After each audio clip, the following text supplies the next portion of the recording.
Hi everyone, welcome to Netgate Chemistry.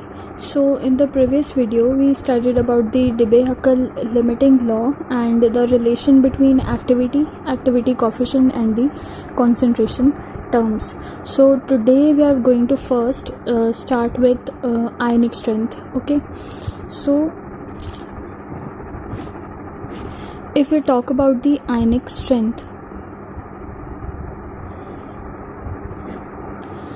then there is a formula. So I think by knowing the formula and solving the questions we can understand this term better.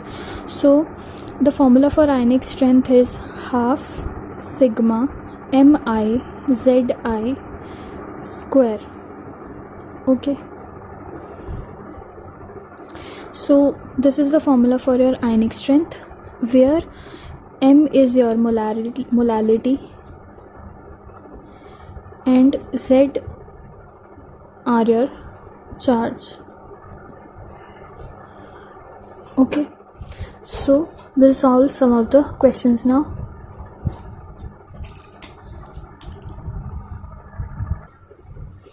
So I think one question will be sufficient because this is not a topic which is very difficult to understand. So now you know the formula for ionic strength. M will be the molarities of the solutions and Z will be the charges. So for example, we have been given a question that we have an electrolytic solution of K2SO4 having molality small m, and we have to calculate the ionic strength of this electrolytic solution. So how we are going to proceed? First, what you have to do, just write down the equation for the dissociation of this electrolyte. It will dissociate like this: 2K positive plus SO4 2 negative, right? That we know from previous question also, right? So here, if K2SO4 is having molality M, which is given in the question, then what will be the molality of K positive? What will be the concentration of K positive ions in the solution? That will be 2M, right? If there is the molality small m of K2SO4, then definitely K positive ions will be double to that of it. Okay, and SO4 2 negative, it will be small m. Okay, so I think this is clear. So from here what we can do, I think I'll solve it here so that it is clear from here to here. Okay, so why I have written here Mi and Zi?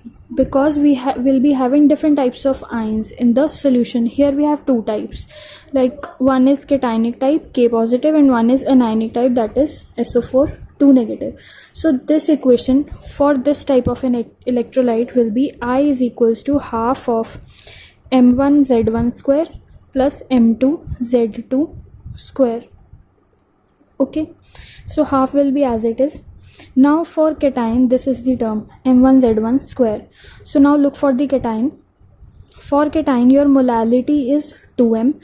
So instead of M1, we are going to write 2M into Z1 square. Z is the charge on that. Okay, the charge on K positive, that is 1, right? 1 positive charge. So 1 square plus. Now M2Z2 square is the term for your anion.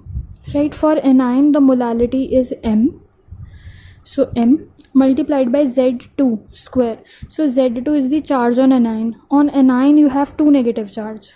Okay, so it will be 2 square. So when we solve it, we'll get 1 by 2. 2m into 1 square, that is 2m, plus 2 square into m, that is 4m. It will be half into 2m plus 4m, that is 6m to 3. We'll get the answer as 3m. If the value of molality would have been given in the question, then we would have put that value here and we have got the answer, right? So this is an easy topic. So I think this will be clear to all of you guys. Okay, so now we'll move on to the next topic, that is your fuel cells. So this is the next topic, that is fuel cells.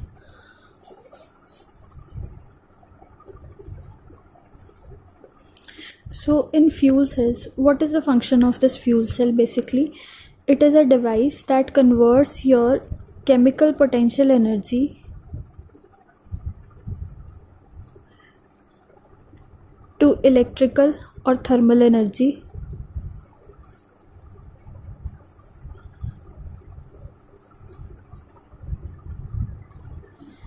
So these fuel cells actually operate much like a battery, except for the fact that they do not require any electrical charging. Okay, and they can generate power almost indefinitely as long as they have fuel to use. Okay, so that is why these are so popular.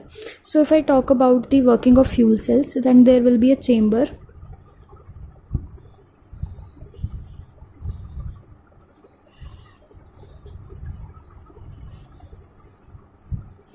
Okay, in this chamber we'll be providing hydrogen and oxygen as fuels. Suppose from here I am providing hydrogen H2, and from here I am providing oxygen O2. Okay, so what happens, we'll be having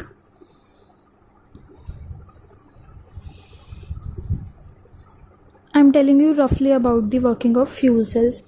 So these are what?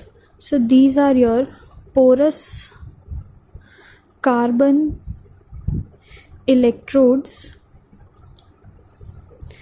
impregnated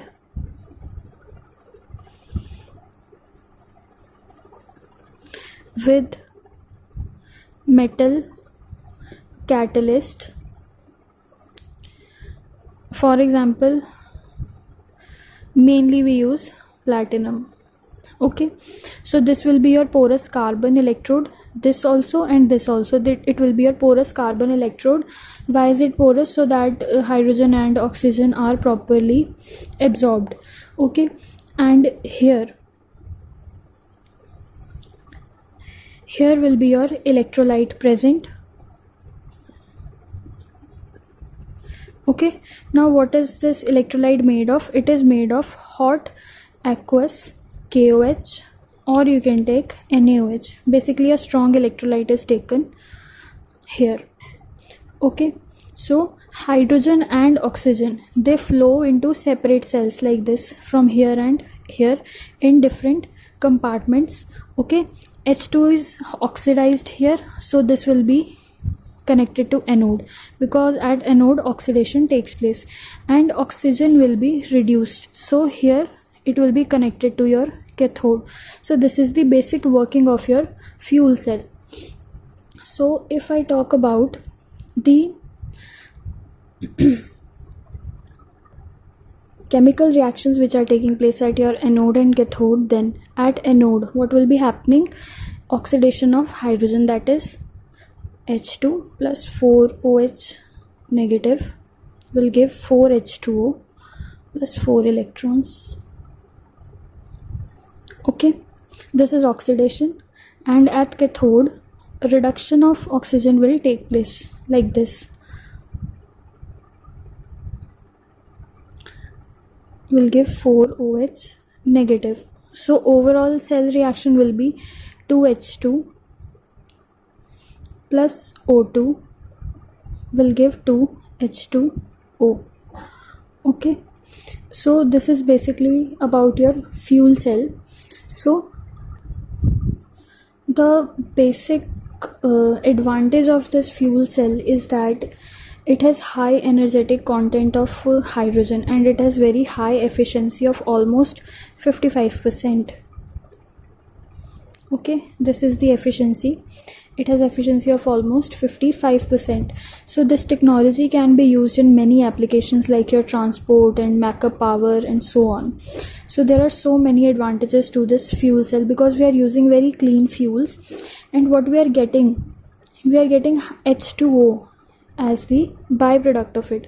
So it is very good for the nature also. So it is going to convert this chemical potential energy into electrical or thermal energy. So the energy can be electrical or thermal, which can be utilized further on. Okay, so fuel cells have no moving parts here, and they are more reliable and traditional engines. So also the main advantage is that what I have told you before also, that is it is very much environmental friendly.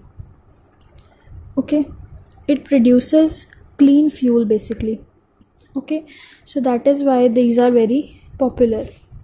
So they are not going to produce any type of air pollutants or your greenhouse gases, so they help in improving environment.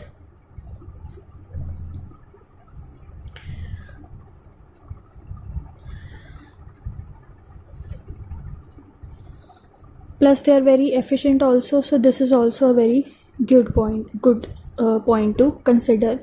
So there are many types of fuel cells which operate, but the basic thing which is common in all of that is that H2 and O2 are provided to it, and H2O is released, and CO2 also. Okay, CO2 is also released.